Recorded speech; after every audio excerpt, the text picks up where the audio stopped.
Hey guys, this is KSP with Tape, and today you join me for episode 26 of Solar Civilization, and we start with the Dres probe, which is just reached its well, it's very close to needing to make a plane change for Dres. It's 3 days away, and I don't have anything to do in that time, so I thought I might as well do that now.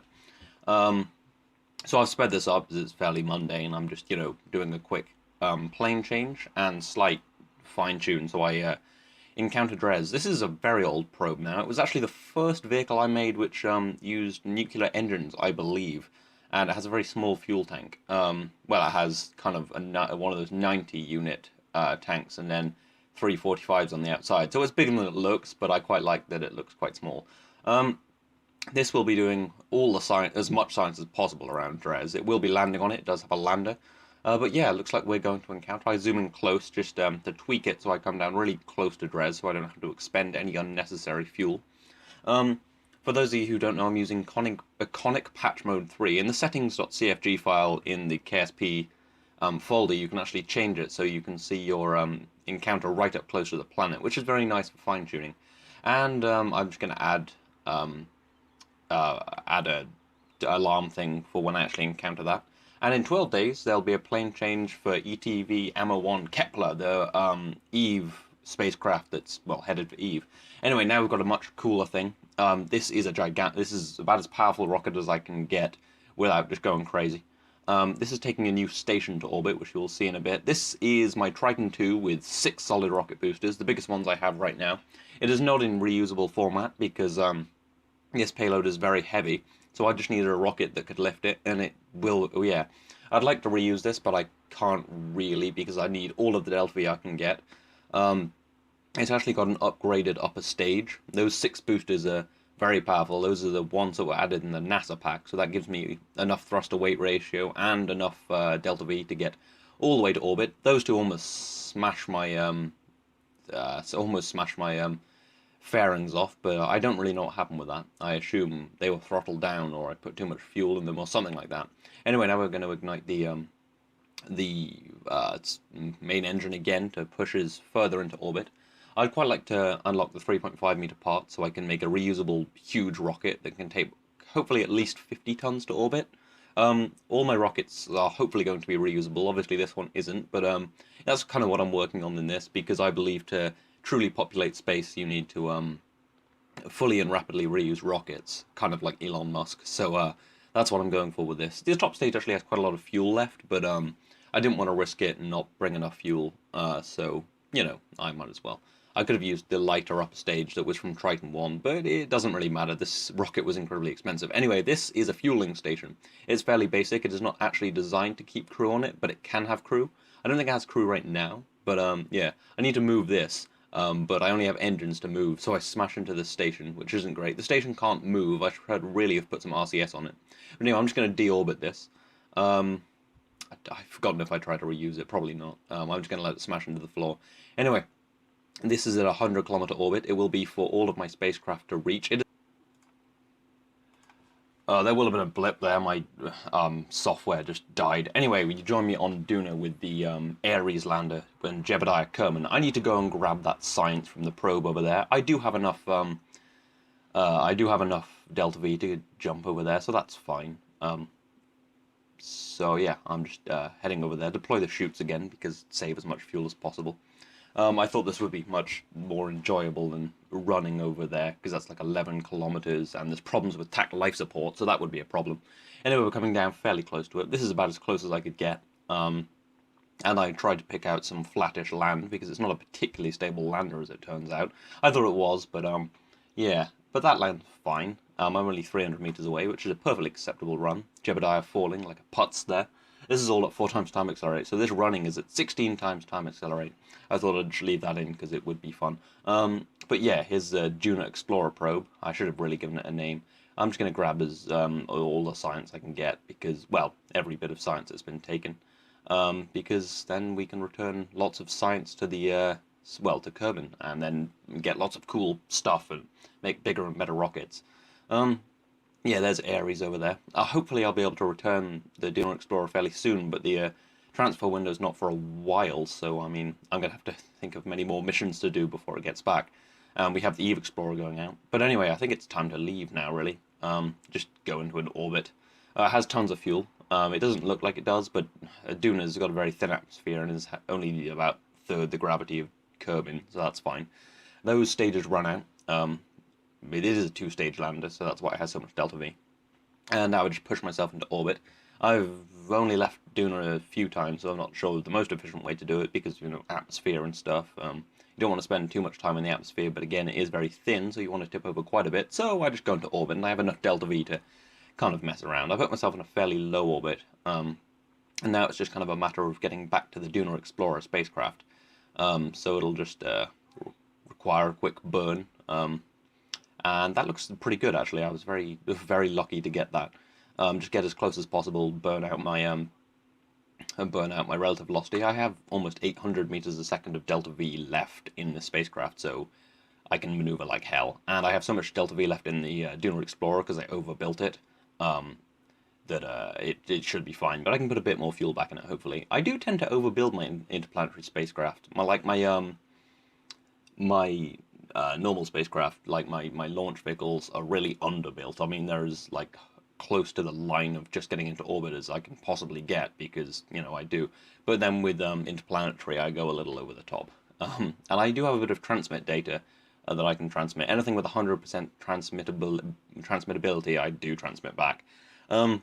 There is no lab on the Duna Explorer because it was built in a time before we really had the technology to take huge payloads to Duna, almost at Mars there. And you can see Ike in the background there. We'll be hopefully going there this episode.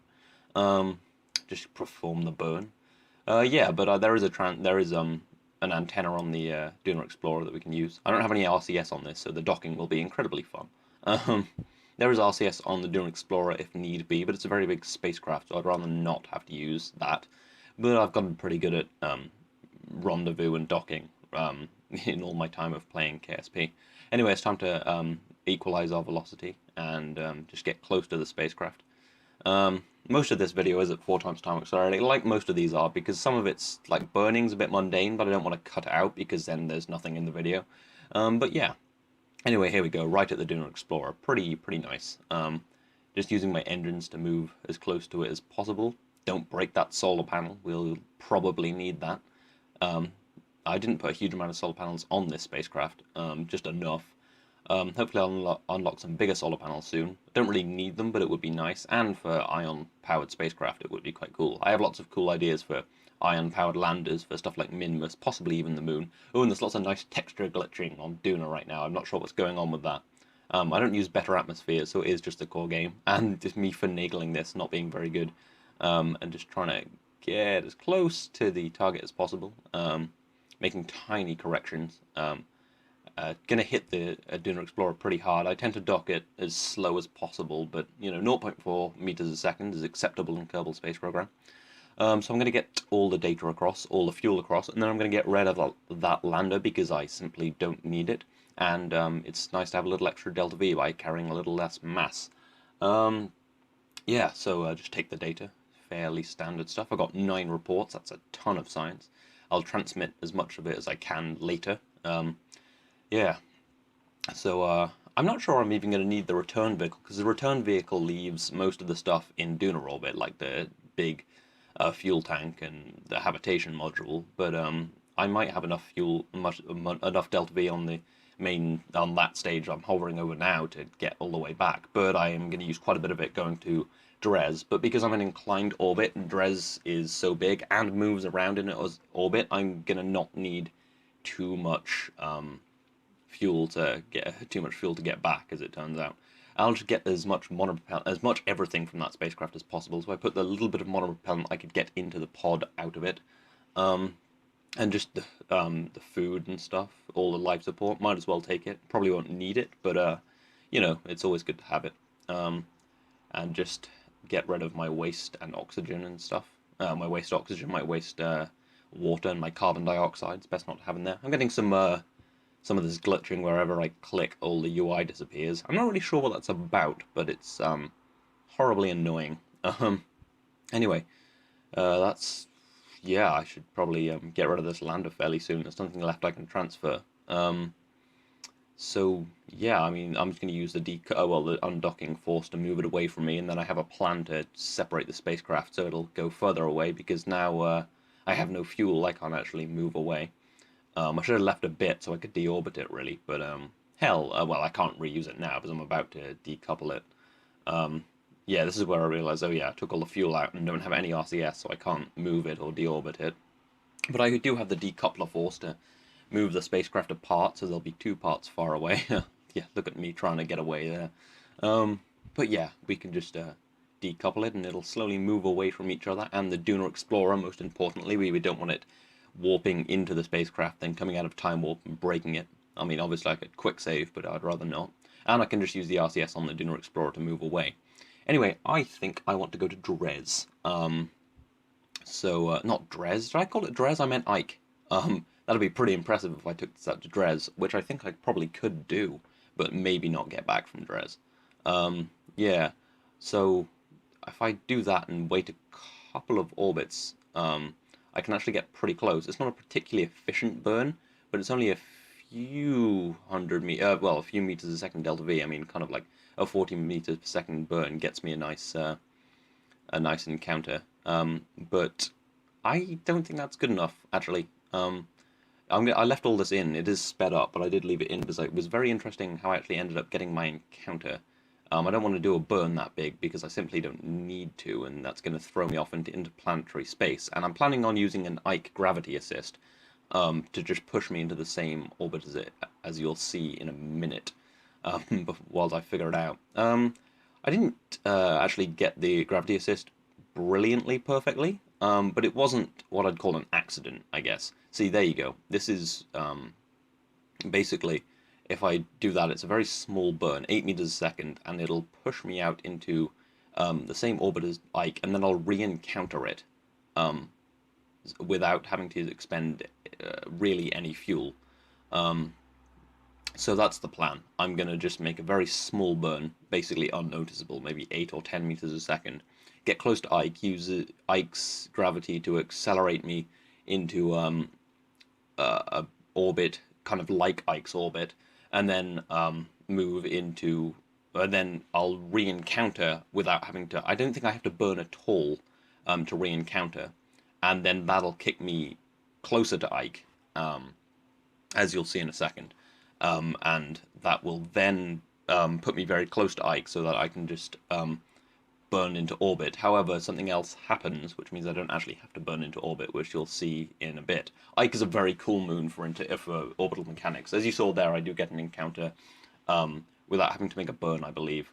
So it's just a matter of a plane change now, which is 26 meters a second, but that makes all of this a total of 34 meters a second. Yeah, I do get a very Ike because Ike is very heavy, and it's not that far from Duna, and it moves around in its orbit. It doesn't have a fixed altitude. You can do some very cool things with it, which is kind of the focus of most of this episode. Although it is coming fairly close to an end now, so I'm just making the burn to put myself on a trajectory to get nice and close to Ike.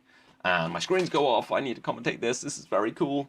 And now when I do an encounter, I get another encounter with it after one orbit without making any burn. Slight blip there. I assume that's just stopping and starting recording. And my quality's gone down on the preview. I have lots of data I can transmit, such as that. Any basically report, like crew reports, EVA reports, like that one, I can transmit for all the data. So I'll just transmit that and then just keep the rest of this. Quite a lot of science on board now. So yeah, I can just walk around there, don't need to do anything right now, and you can see I get another encounter without any burning. However, I will slam into Ike, which I'd kind of like not to do, because I've kind of got this plan where I go back to Kerbin. So, yeah. So yeah, annoyingly I can't put a maneuver node down, so I'm going to have to use my knowledge of orbital mechanics to do this myself. So I'm going to point prograde, and a slight burn prograde should... Oh, here comes the music. Wonderful. What the deuce? I thought I'd muted that. There we go. Thank God I wasn't listening to TV at that point. Anyway, yeah, so that slight burn has moved me into a nice encounter with Ike. Now I'm going to grab some Ike science, I think. Oh no, I've already grabbed most of my Ike science. Now, I kind of want to go back to Duna, so I left all this in again.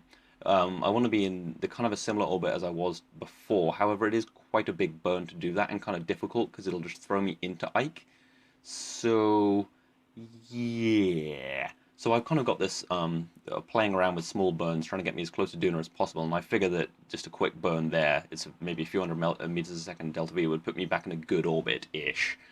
Um, However, something else happens, as you'll see in a bit. So I'm just going to grab some near Ike science and transmit that. I've got tons of time, and I'll transmit that. Franklin Kerman getting out of the habitation module for the first time in a while. He's our rookie. He is just he's our engineer. Actually, I've decided. Jebediah Kerman being the commander, Bill Kerman being the or is it Bob Kerman? One of them being the science officer, and of course Franklin being the engineer. Totally made up. And now something very cool happens. Ike moves closer to me as it drops in its orbit, so I moved into an orbit of Ike without making a single burn. So that is that. So I'm going to stay in orbit of Ike for a while, because I might as well. I have lots of things to do with Ike, and it gives me a lot of freedom. And I thought that was very cool, and the music is back. Anyway, I'm going to unlock composite materials, because that's very cool. And I'm going to say I hope you've enjoyed this. This has been KSP with Tape. I will see you next time.